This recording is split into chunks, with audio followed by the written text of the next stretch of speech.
Well, hi everybody. How are you today? Thank you so much for coming back to the Go See Talk podcast experience. And what an experience it is. We have the absolute joy, privilege, honor. You can think of so many superlatives to describe how we're feeling internally to speak to our next guest. Rusanda Panfili is a fantastically seasoned musician, violinist. She's a composer. She's toured the world. She probably lives on clouds. She's got probably enough dresses to fill Versailles. If you were to look at her Instagram, she's never not in like Cinderella and ballroom type gowns. But I think it's fitting that this Moldovan princess with a beautiful soul and a beautiful bow comes from the country whose national anthem is our language is a treasure because we treasure her music. So, Rusanda, thank you so very much for coming on the podcast. How are things in your world?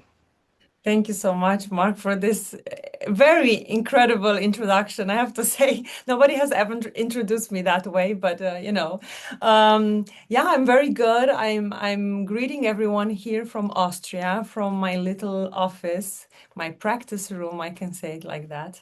And I'm very excited to talk to you today about all the things, music and art and being a musician. Well, I can tell by that smile you have on your face, the musical world and the world of compositions means the world to you. But in order to jump into this world, we have to go in the Wayback Machine. What was the first time that music really grabbed you and made you say, I need to be doing this. This is like, it's coming from my inside. I need to bring it out.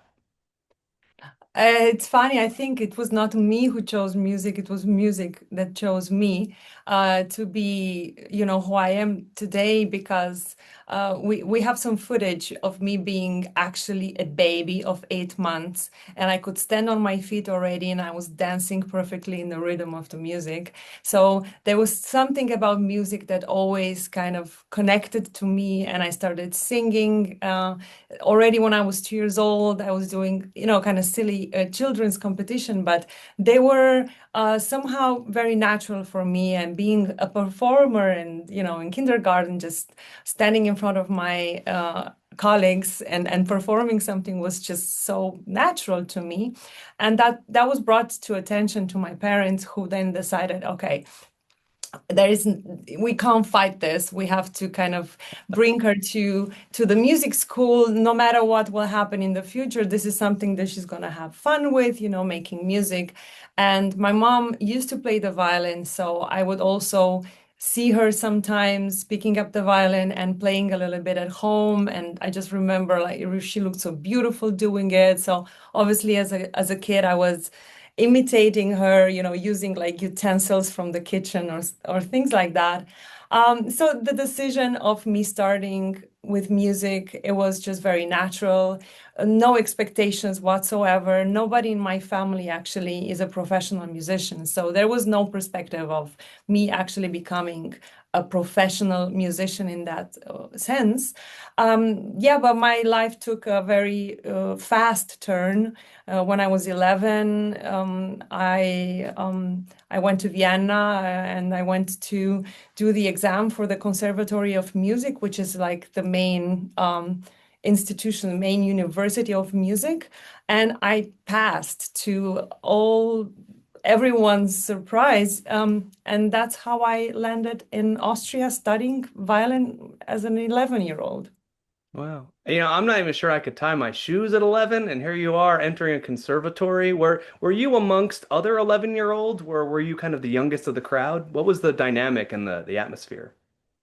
I was definitely the only 11-year-old because even playing the exam at 11 was not really officially allowed, but because I would turn 12 when the study would happen, so 12 would be the minimum age, they kind of allow me to do the exam. Also, the percentage of an 11-year-old actually making it is very low, so they kind of, do exceptions and just, for kids to have an experience, they allow that. So it was, I think everyone was surprised that I would have that unanimous vote from the jury to actually pass. Yeah, my life turned upside down very fast after that exam. Well, complexity is one thing, and kind of learning your trade as you go. Like they have T-ball when you're not ready and old enough to play actual baseball. Like, was there anything that you were limited from because you didn't have the skills or the proficiency yet, or were the things you were aspiring to get better to train? So as a 12-year-old, when I entered the university, they did give me some limitations. For example, I was only doing classes that were related to violin playing, as such as just learning violin with my teacher or doing chamber music or orchestral training, and only a few classes. So I was not doing the full-on program that a student would have to do, going to all the classes that are very advanced and very complex. So I started doing that when I was 17. That's when I entered the normal program. So up to 17, I was just doing violin, and then from 17 on, I actually entered the normal university program with all the other classes, music history, music theory, and all the complex things. But no, actually, I don't think that there exists anything that mimes violin playing before you actually play it. But what you do is when you start as a kid, obviously you have different sizes. So you have like a quarter violin, a half, and three quarters, and then you advance up to the full size violin when your body is ready for that. And obviously, when you play such a small instrument, you have some kind of limitations, but it's just normal. It takes a long time to advance playing the violin to a professional level. So you really need each step on the way, take your time and do all the technical exercises and have the proper training to actually get to become a good player. Sure. So this would have been the 90s?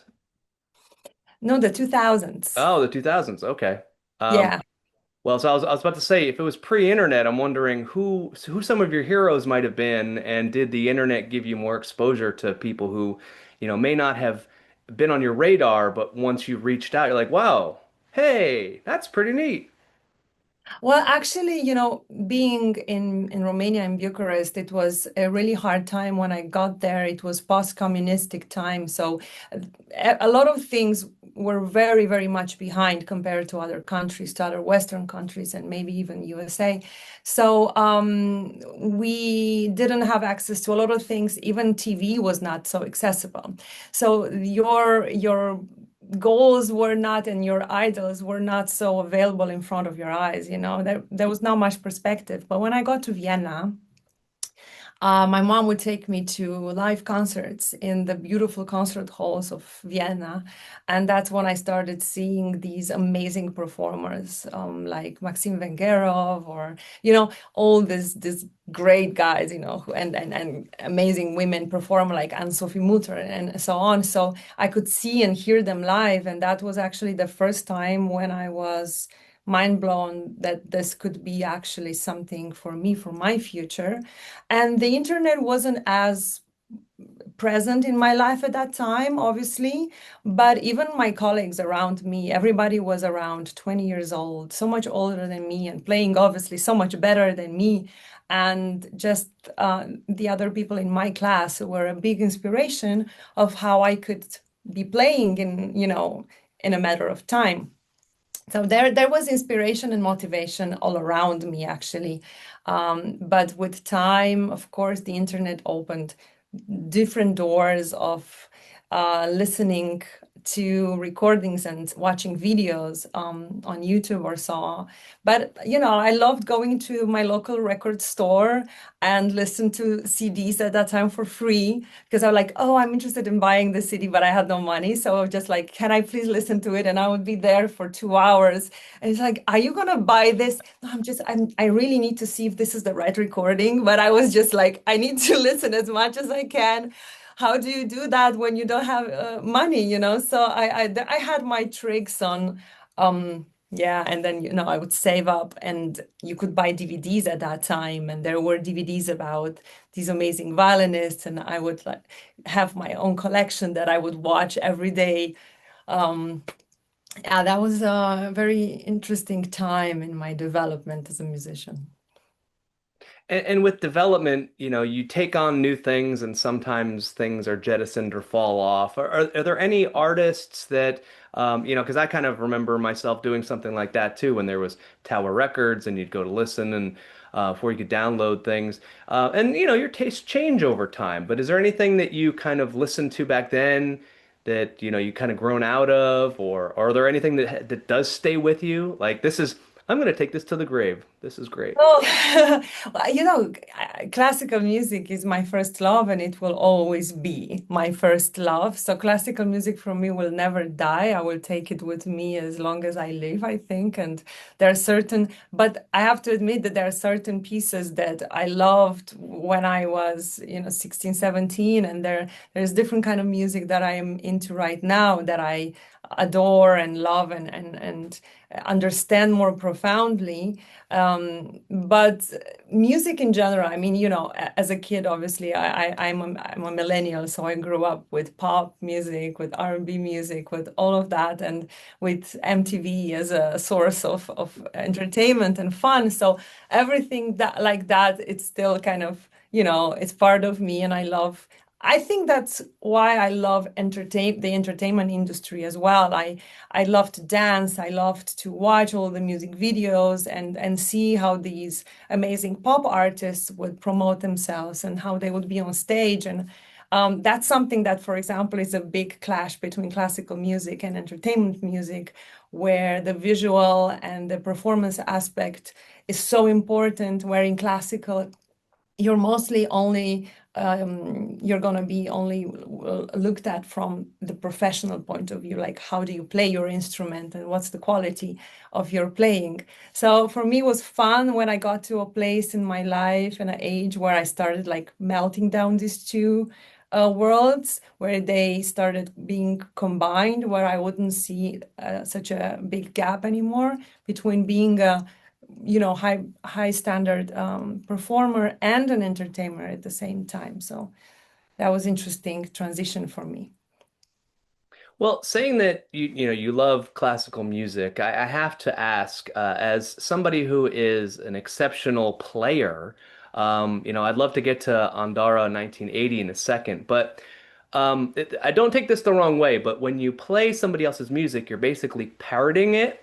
And so, you're able to put your spin on it and your voice on it, but I love that you're trying to get into the world of creating your own music. And I'm just curious, when you play somebody else's music, like what do you look forward to the most? Like what makes you happy about someone else's music enough that you want to play it? That's a very good question, because obviously as a trained classical musician, that's what you learn how to do. You basically break your head on how to do the right interpretation for the pieces, because they come from different time zones, from different epochs, where stylistically was so different from the romantic or the impressionistic era or the classical era. So you've got all these rules that you have to follow, but there is a lot of deep meaning into these pieces. And I think that I was always a composer in my soul, within me, because I always tried to understand the pieces from the composer's perspective. I always tried to understand the stories that influenced them to write that. I was reading their biographies. I was trying to understand what kind of times they were living, what were they seeing when they would walk out the door. And I think that, I mean, they were humans as well, so they were inspired. Everything that was going on around them was very interesting. So I always tried, when I played someone else's music, to get into their skin, and that was a very interesting aspect for me. And I never tried to play like somebody else. Obviously there are some rules, but I try to live that myself through the music, and I love that aspect. At the same time, obviously it will have my own spin, because no matter what you're phrasing, the way you feel the melody is going to be different than somebody else. So you can actually have a different impact with the same music on somebody. You could have two players playing the same most simple melody, and one player will have nothing to say because they just play the notes and they are not so deep into the story, and somebody else really thought about why the note is going there and why the dynamics goes like that and why you would change the bow in a certain place. So there's so much complexity behind an interpretation. that I think that it's kind of almost at the same level that when you compose music yourself. But I mean, there are different things that come up when you start putting your own music out there. You kind of go to a place, very sensitive place in your own heart, in your own soul, where things come out because they have to come out, right? It's like you have things to say that you don't know how else should you be able to say these things. So you process also information that you keep within yourself, and that kind of comes out through music. And that's a very powerful thing. I don't think that is so much for the others as much as it's for ourselves. When I made Under 1980, that was something that was not for the world. I put it out there because I knew that I have to do that. I have to break that boundary of, only do things for myself. And I really felt like that was a transitional moment in my life. Very, very important process, psychologically speaking as well, and reflecting of what I was feeling. So it was actually more self-healing for me. Yeah. So I think that's the difference between performing and composing, but somehow they're related as well. If you really want to bring out someone's story, their music that is really gets that human aspect, that deep emotional connection with the audience, you have to live it as if it's yours. I think that you just made Itzhak Perlman, Mark Isham, and Hilary Hahn cry because they may be able to play, but the way you said that was so eloquent. I think they should just give up their craft. Give the Oh, crown to no, no. Rusanda. These are people that I really admire, and I look up to, and they're amazing in what they're doing. And I'm not saying that some performers don't do the same thing, but I think that that's also a skill on its own. Besides how technically skilled you are, how amazing you are at the craft, like at the playing of your instrument, there is that thing that goes beyond the performance, goes beyond the technical skill. And that's also allowing yourself to be extremely vulnerable when you make music.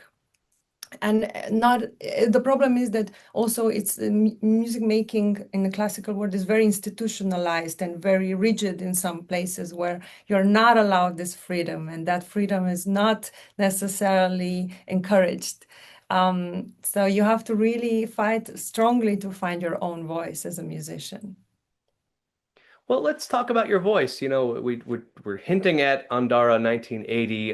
There's some beautiful guitar work in it and some drums, and so I'd like to know how you felt these emotions needed to be conveyed by different selection of instruments, and you play pretty much all of them. So how did that work? Yeah, it was almost like I was born again and I had to learn how to speak, to walk, to eat. That was for me, that was this album because I loved the process of not being I don't know if it sounds bad, but not being professional at this instrument. I learned my whole life how to play the violin. I dedicated my life to this instrument.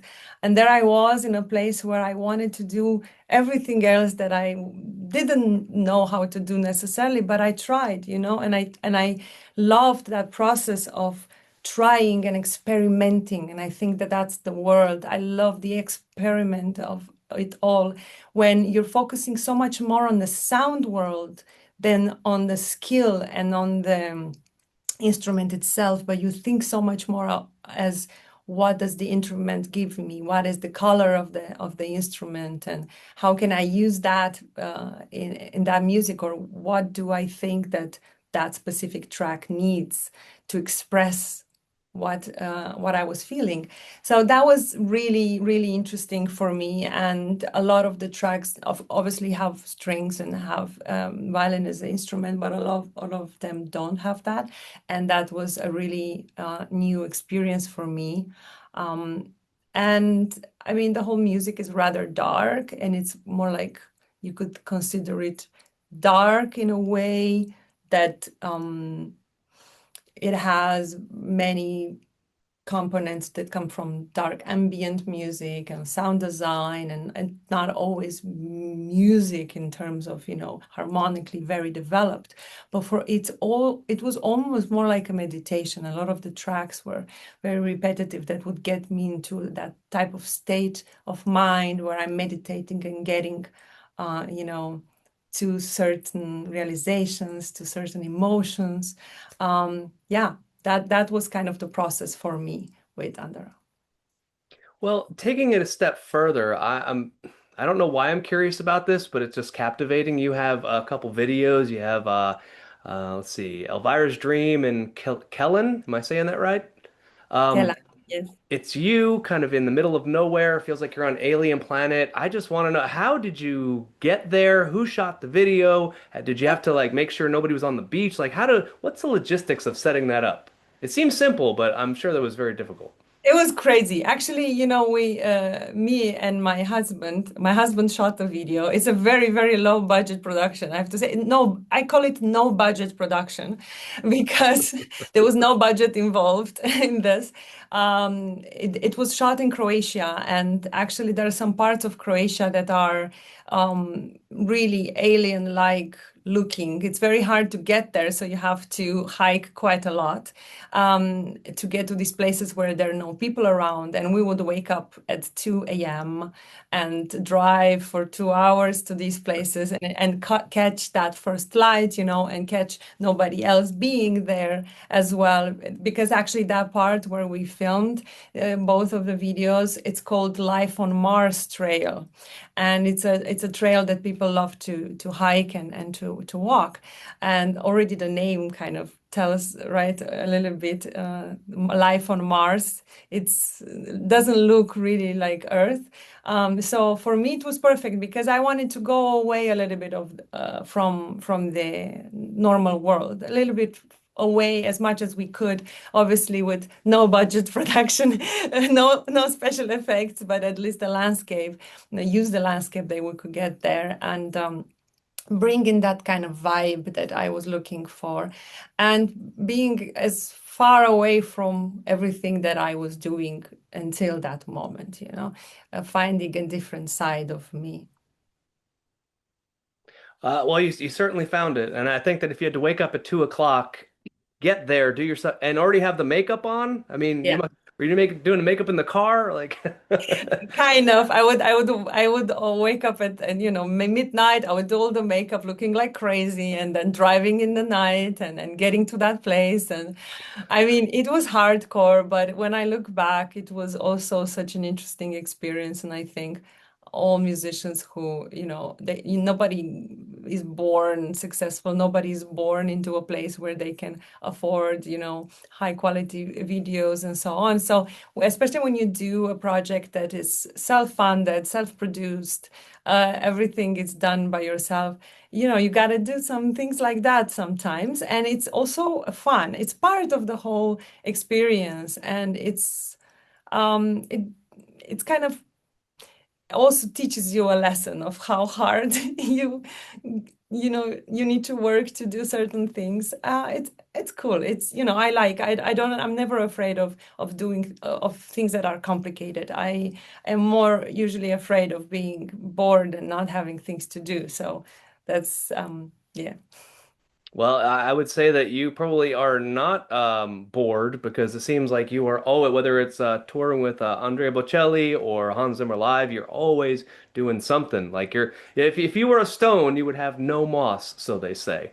Um, can we talk about Elegy and Fragments? After we met at Hans Zimmer live, I was going through more of your chronology or your discography, and I saw these two, and they really spoke to me because they do seem almost otherworldly. There's some synth magic happening, but there's definitely that classical leaning. And I'm just wondering how you, as an artist, still continue to blend what you know with maybe what you don't know, and how you might get help from other professionals. Yes, so as soon as I met my husband about 5 years ago, I got very much into synthesis because he's a specialist in synthesizers and electronic music. So this was a world that for me was fascinating, and I wanted to learn more about the instruments, about which possibilities I have sound-wise, and they're endless. That's what is so fascinating. It's not like the violin is limited. This is such a limited world, and it's like almost like a huge, people make such a huge universe out of this little tiny world that violin is, but everything out there is gigantic. And so I started being more, aware of that, and learning so much more. So for me, what's a goal as well as an artist and as a musician is to blend in these worlds and to combine them, and to combine the skills that obviously I bring with me, and I work very hard for them, but also combine my work with other people's knowledge. And both of the tracks you mentioned, they are cooperative. I collaborated, and yeah, definitely something that I wish for is to find, and I think it obviously takes a lifetime to find something new, or to create something new. I don't even know if we can still create something new. Everything has been kind of done, but find my voice, like what is really what I want, what is really what defines me as an artist. And what I love to do is to blend in these worlds, the classical with the electronic world, to blend in styles and genres. I've been doing that my whole life, with world music, with classical, with electronic, and with film music. And it's kind of limitless what you can do, but I love the way organic and electronic instruments blend, and the puristic idea of music. Minimalism in classical music is something that really attracts me as well. So that's where, Fragments goes. And that's where also my entire upcoming album goes, that it's coming out now November. Ooh, upcoming music. Tell me more. Tell me more. So the album is called Echoes, and it's a collaboration between me and Johannes Winkler, who's my husband, and who I've been obviously working with for the last couple of years. We released already a few singles from the album, and this is a very special project for us, because initially we both were working independently on our own music, and I was very much going into the neoclassical acoustic sound, and he obviously is a specialist in electronic music, and but he's also a film music composer, so he definitely works in various genres. But we kind of ended up working together on each track somehow. And because, we have our studios in the house, I'm upstairs, he's downstairs. We come, we check up on each other. He was like, can you record something here? And I would be like, can you look over this? And it's just like a normal process for us. And we've been doing this always. And then we just realized, okay, maybe it feels very natural for us to work together. We were already scoring a movie together. So we thought this could be a really beautiful collaboration, and for us to make an album together. And that's how, Fragments was created. And then we worked on next singles, next songs, and we realized, oh, we had so much music that it became an album. Yeah, and we're really excited to release this whole work of 2 years now that we've been putting into it. That's phenomenal. I've heard from other artists that, when you're making an album, sometimes you can have in excess of 30 tracks that you're like, some of them aren't good. These are the best. Like, so do you just have this sort of abundance? It's like really hard to pick. It's almost there, maybe a little stem here, what's Oh that my God. process like? Yes, I mean you've got like hundreds and thousands of drafts, When you think about an album, it's a body of work, and it's storytelling as well, where each song, each composition, each track has to kind of tell a story. It has to lead people to a certain space, musically speaking. We love the idea of an album because we as well are collectioners of vinyls, and we appreciate other musicians' works. And when we put a record and we listen to it from beginning till the end, it really tells you a lot about the artist and about what they wanted to to say with that work of art. And basically the selection of tracks or selection of music that happens when you're putting an album together, you're really trying to find all the music that would fit together and that has the same or fits the storytelling.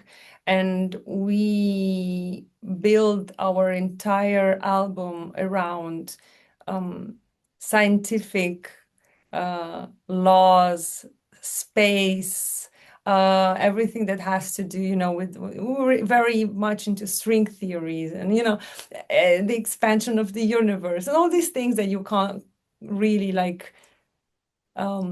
We know it exists. We have never seen it.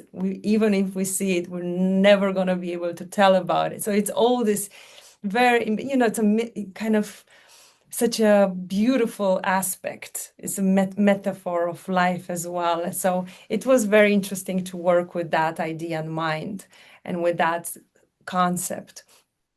And and then we wanted also to have a diverse, sonically diverse album where you've got not only strings and electronics, but you've got, also a solo cello piece, or you've got like a piano, beautiful piano piece.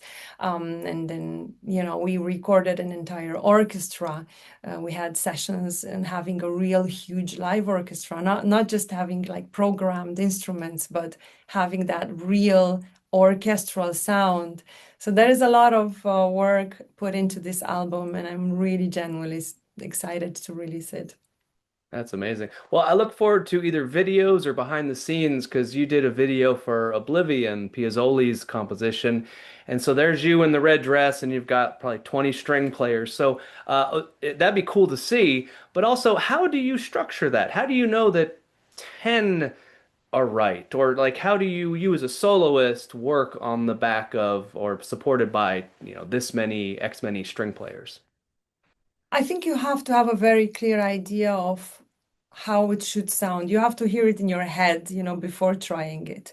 But there is some trial and error as well. So, but actually, when you create a piece like that, or when you do a recording, you have to already visualize the concept. You have to have an idea of what you want to do there. And we already sonically know by experience what an effect a singular string instrument has compared to a string ensemble or an orchestra. There's a completely different impact, emotional impact.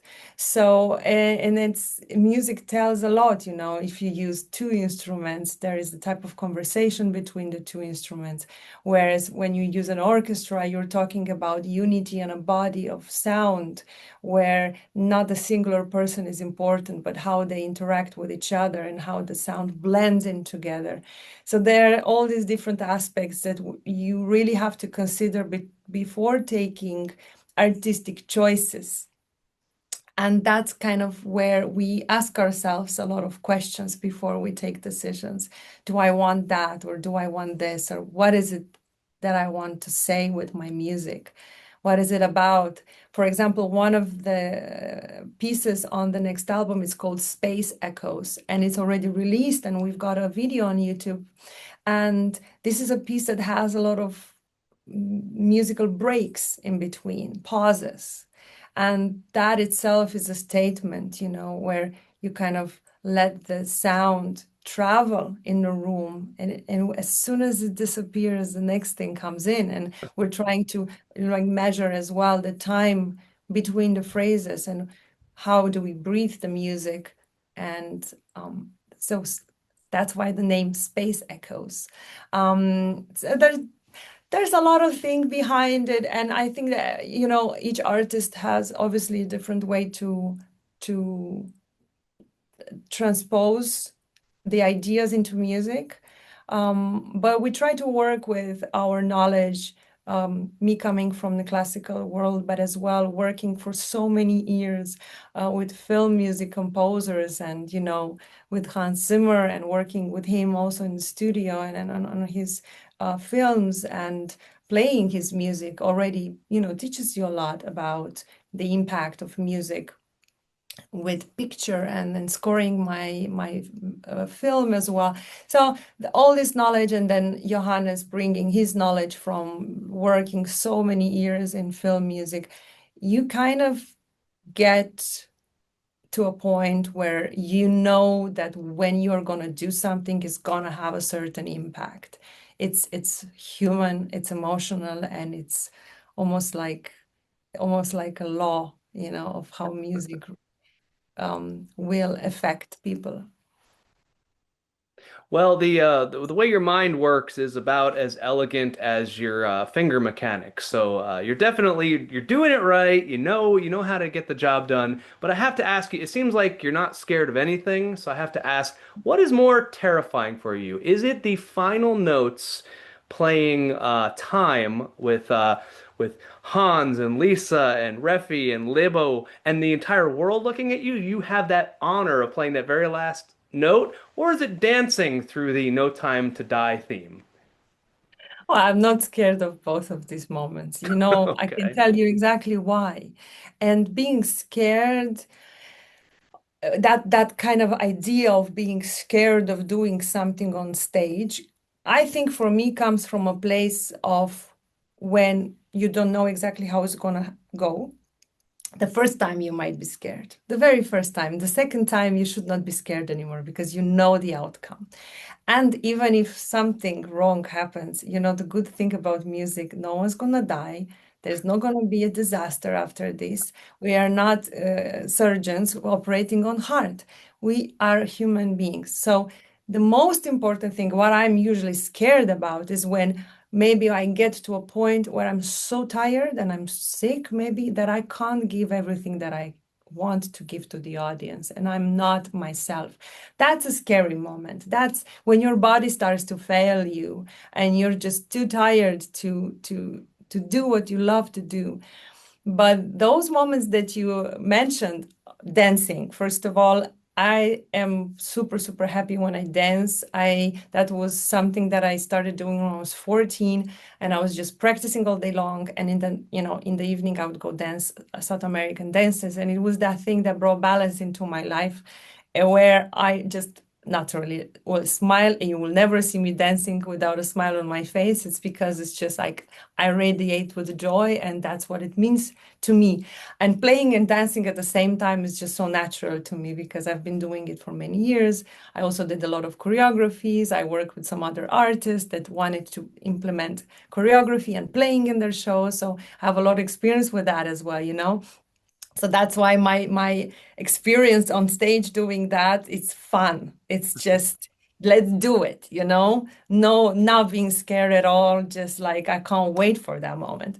And that last moment of the show, doing the harmonics and time is obviously a technically very difficult place. And it requires 100% concentration and control. If you're in your mind, you're ready for that, and you know, okay. So I can say from a perspective of performer, as soon as I know that I'm walking towards, I'm already adjusting my breathing.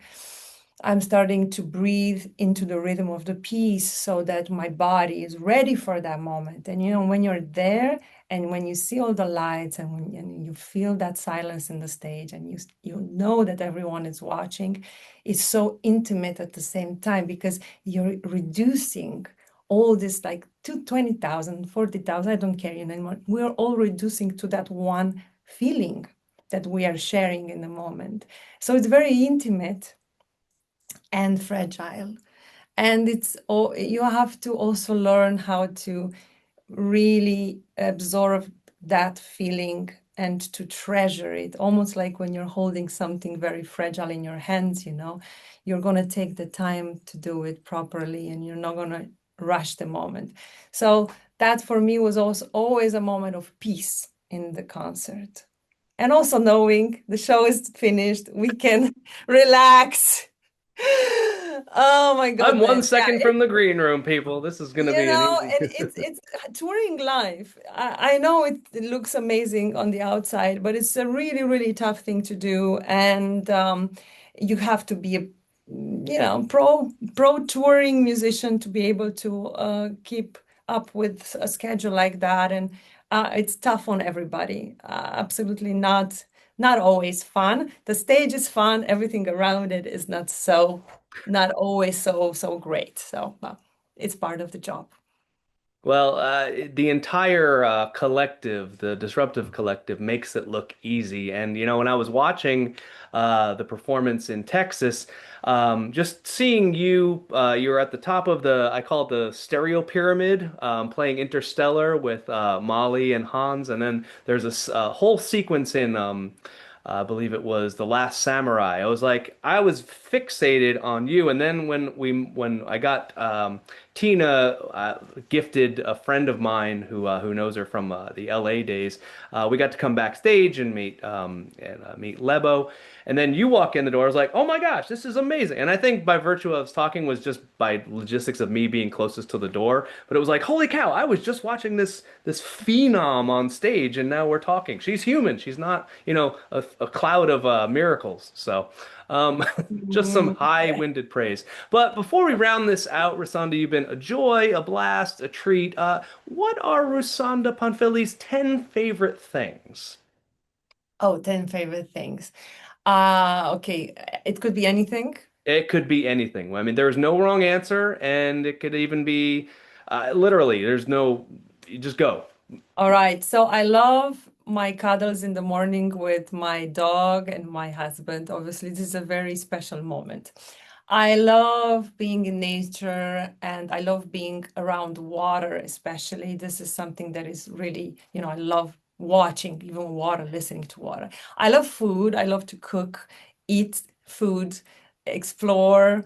I really love traveling. And getting to know different cultures and especially talking to local people. I think that's something that's really important to me whenever I travel to a place. And I love languages.